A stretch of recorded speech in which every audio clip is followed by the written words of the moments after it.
This is one law that I have really learned to love. Now, I paid a big price before I learned it, but when I did learn it, my whole world changed. And you know, it wasn't until I had studied this material for some time that this law made sense. Let me read you something here that scientists have given to us. These are very bright people. You must understand that 90% of all the scientists that ever lived are alive today.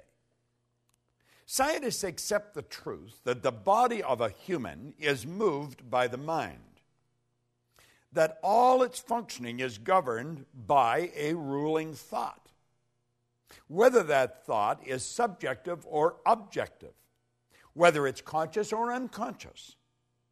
Those who study the mental processes find that all the conditions of the body are created and caused by the mind. It is known that creation in and every form is governed by and subject to a law. Hence, when one misuses, inverts, or violates a law, this mistake is called a sin. This is interesting. A sin is a mistake, a misunderstanding, and a misjudgment. A mistake is falling short of or disobeying the law, whether that law be mechanical or spiritual. Correction is the only method of adjustment or of appeasing the law. Thus, repentance and forgiveness are the only means available to alter and correct that mistake. I'm Bob Proctor, and I want to talk to you about the law of forgiveness. Now, for a long time, I never understood this. Sin is truly transgression of the law. Now, when I was a little boy, I was sent to Sunday school, like a lot of little boys that grew up in the part of the world where I grew up. And if I didn't go, my older sister would tell. And so I was punished when I didn't go. Now, I also learned that if I said this word or that word, it was a sin, and I was taught that the price of sin was death. Now, I thought that was rather severe, but that's what I grew up with. That was the idea that this little boy learned at a very early age. Now, I was a curious kid, and I was told if I said this or if I did that, it was a sin, and again, the price of sin was death. Well, I thought, I think I'm going to take a bite out of this apple. And I said it, and I didn't die. And I thought, aha, I think I'll try this. And I did it, and I didn't die. In fact, it was fun. So I thought, that mustn't be true. But you know, later on in life, as I started to learn the truth about how the universe operates, the laws, I found out it was true.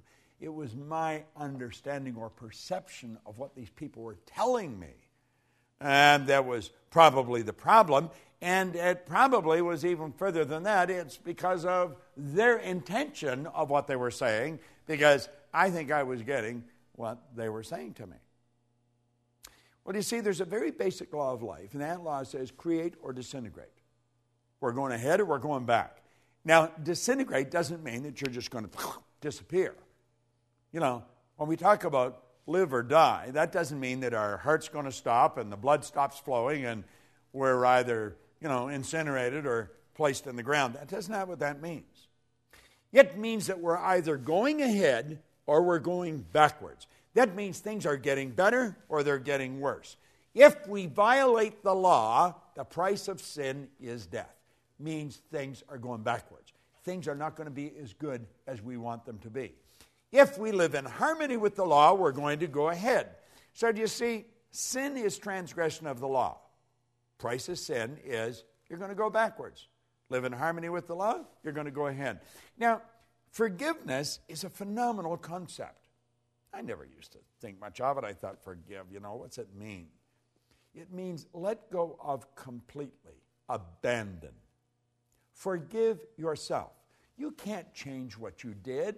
Do you know there's many people wander around with great feelings of guilt? Guilt and resentment are two of the most destructive emotions that you'll ever come up with. I was raised with guilt.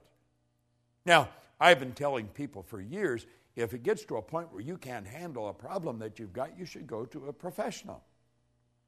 Well, it's like the guy said, I like a chef that'll eat his own cooking. I was raised with guilt, and so I experienced a lot of guilt, and I was having difficulty getting rid of it. Any little thing I did that, that I just didn't think was right, I would have great guilt over it. So I went to a psychiatrist in Southern California, in Century City. And I only went to that psychiatrist 3 or 4 or 5 times, I guess. And I was on my way down the last time that I went, and I realized I didn't have to go anymore. And I phoned him, and I said that I wasn't coming. He said, well, come on down anyway, because I like what you're doing. I want to find out more about what you're doing. And he was able to help me get rid of the guilt. It was all a simple concept of forgiveness. Forgive means to let go of completely. Let it go. Forgiving is a very healthy concept. We've got to learn to forgive ourselves. We've got to forgive others. We have to realize that what we did yesterday, we cannot change.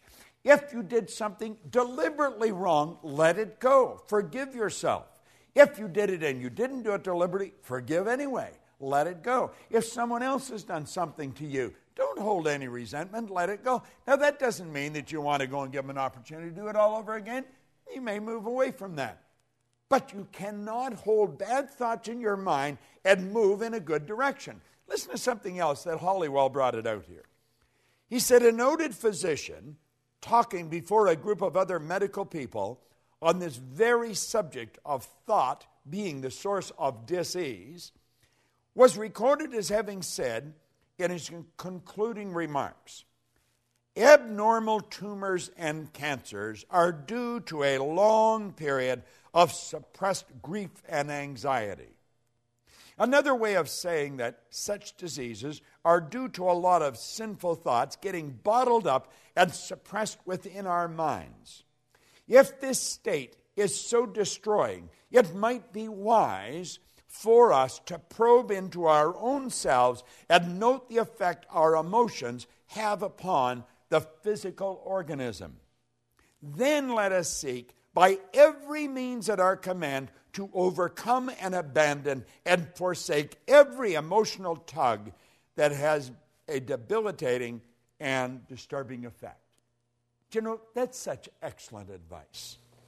Do you know, if you go way back, found out we're just absolutely ridiculous. A lot of bad blood comes from wrong thinking. Try and understand this. Everything works from a higher to a lower potential.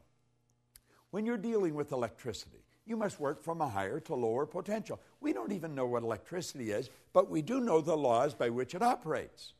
If you want a greater flow of electricity, put in a bigger bulb, get a bigger transformer. The only limit placed on electricity is the limit that's placed on the form through which it's flowing. Well, it's exactly the same with us. We work from a higher to a lower potential. We go from the thought to the thing. Spirit always manifests through its polar opposite. You go from the non-physical to the physical. You and I have the ability to tap into a non-physical world, a world of thought. And we can choose our thoughts. We can choose any thoughts we want. Do you know, Viktor Frankl was a Viennese psychiatrist, spent the war years in a concentration camp. And he said it was while he was in the camp that he realized that regardless of the physical or intellectual abuse that he was subjected to, no one could cause him to think something he didn't want to think. Do you know that's where attitude begins? Attitude is the composite of our thoughts, which cause our feelings, which express in actions. See, our thoughts, feelings, and actions, when they're all in sync, that's an attitude. Well, we want to have the proper attitude, and we're going to live in a healthier body. We want to have the proper attitude, and we're going to enjoy the wealth that we look for. We want to enjoy the proper attitude, and we're going to have the friends that we want. But one basic concept is that you have to forgive yourself, and you have to forgive others. You see, guilt and resentment are without question two of the most destructive emotions that anybody can experience.